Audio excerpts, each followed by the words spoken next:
Oi, gente, tudo tranquilo? Então, a professora Rosane vai estar dando continuidade no assunto de química. Lembrando que química está relacionado com tudo ao nosso redor. Tudo tem reações químicas ocorrendo e a química tem importância. Só que para nós sabermos o que é química, nós temos que entender que temos elementos químicos, quer dizer, objetos ou elementos, né, que fazem essas transformações. Tá? Então, aqui nós temos uma tabela, a professora deixou nossa primeira aqui, que é aonde que nós encontramos a aplicação do elemento químico em questão. E aí tem as mais diversas aplicações. Então, é bem interessante nós entendermos isso. Tá?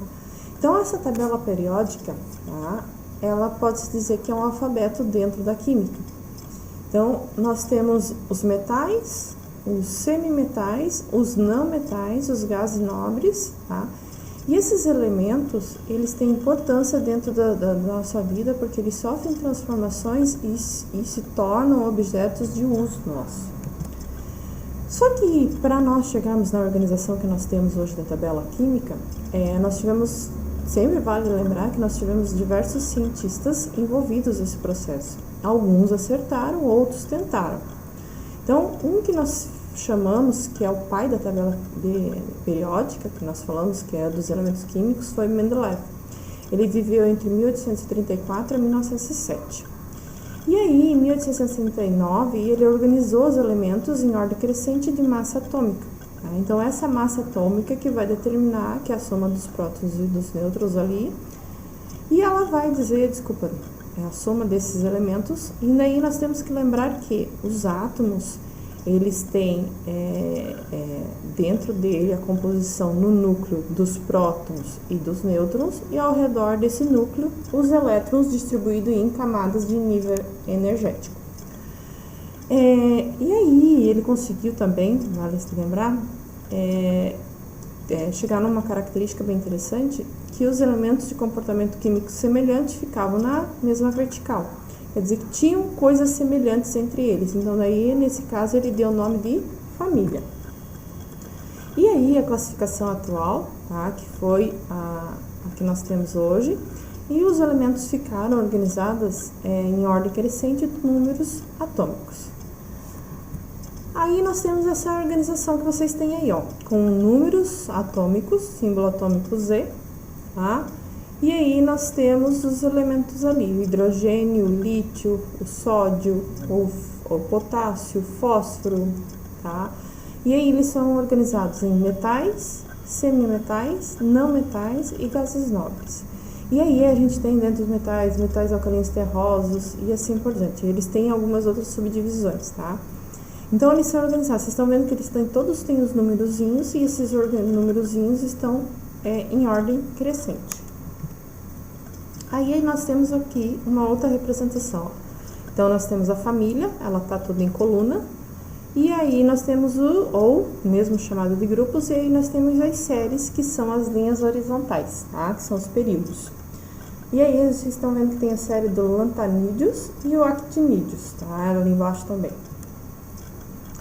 E aí nós temos aqui, ó, a professora falou famílias ou grupos, tá? E aí que elas estão nas colunas. Então, nós temos os metais alcalinos terrosos, elementos de transição, o grupo do boro, do carbono, do nitrogênio, do calcogênios, do halogênios e nessa 18 dos gases nobres.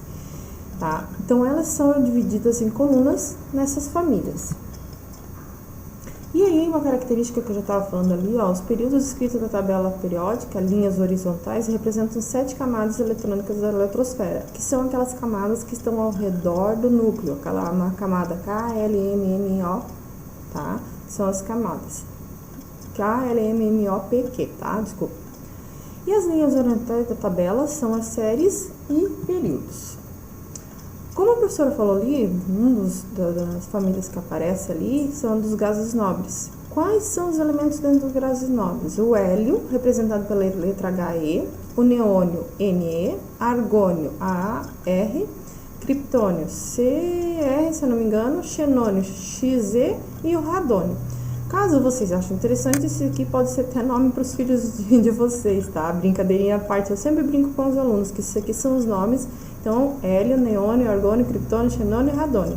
Já pensou? O nome dos filhos assim? Aí, uma outra coisa que tem bem interessante, os gases nobres, eles apresentam uma natural estabilidade. Eles são estáveis porque eles dizem, não necessitam de elétrons, uma vez que eles estão estabilizados com 2 elétrons na última camada, ali, que se representa ali pela camada K, L, M, N, eles vão ter 2 elétrons, que é o caso do hélio, que é uma exceção, mas os outros vão sobrar sempre 8 na última camada eletrônica. E aí a gente fala que é a regra do octeto para dentro desses gases nobres, tá? Mais pra frente eu vou estar explicando mais sobre isso. Os metais. É muito comum a característica dos metais dentro da tabela, porque apesar de eles serem menos comuns que os não metais, possuem maior número dentro da tabela periódica. Tá? Eles são menos comuns, mas tem um número maior dentro da tabela.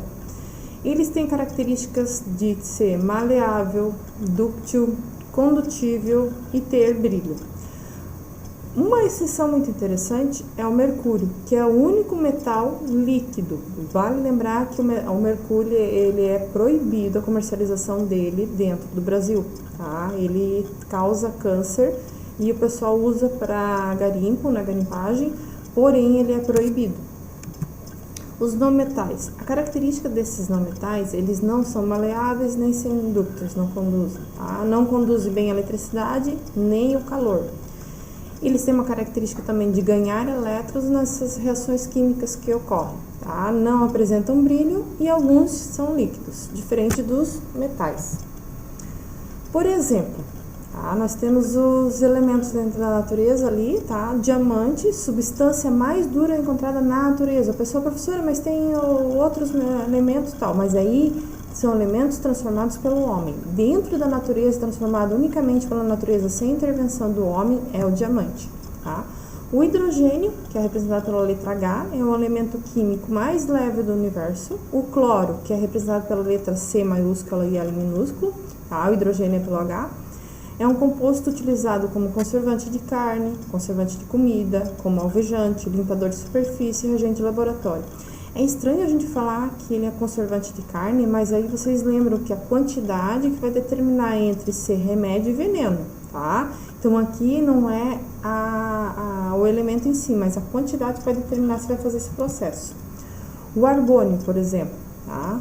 É representado pelo AR, gás nobre empregado no enchimento de lâmpadas incandescentes. São aquelas lâmpadas que quando a gente desliga ela não consegue pegar. Essas são as incandescentes, que elas ficam quentes. Para evitar o contato do filamento do tungstênio, que é o filamentinho do meio lá que fica com a claridade, quando em alta temperatura, oxigênio. O que acontece? Eles colocam esse gás argônio dentro dessa lâmpada e aí não há o oxigênio do ar ali, no caso, para fazer aquele estourar, para fazer ela conservar ela. O oxigênio, representado pela letra O, é encontrado na atmosfera, tá? É 20% do volume do que nós temos do ar atmosférico. E aí ele é responsável pela vida animal e vegetal, tá? Aqui nós temos, a professora colocou de novo ali, ó, por exemplo, o boro, carbono, nitrogênio, oxigênio, flúor, tá? Alumínio, silicone, silício, desculpa, não silicone, fósforo, sulfato, cloro, argônio. Então, esses elementos, cada um aqui tem uma representação, mas é uma representação muito maior dentro da nossa vida. Muitas vezes tem elementos químicos que nós nem imaginamos dentro de determinadas coisas que nós pegamos e eles ajudam na nossa vida, tá? Então, isso aqui foi um pequeno resumo sobre a tabela periódica. Desejo a todos um bom dia e até a próxima!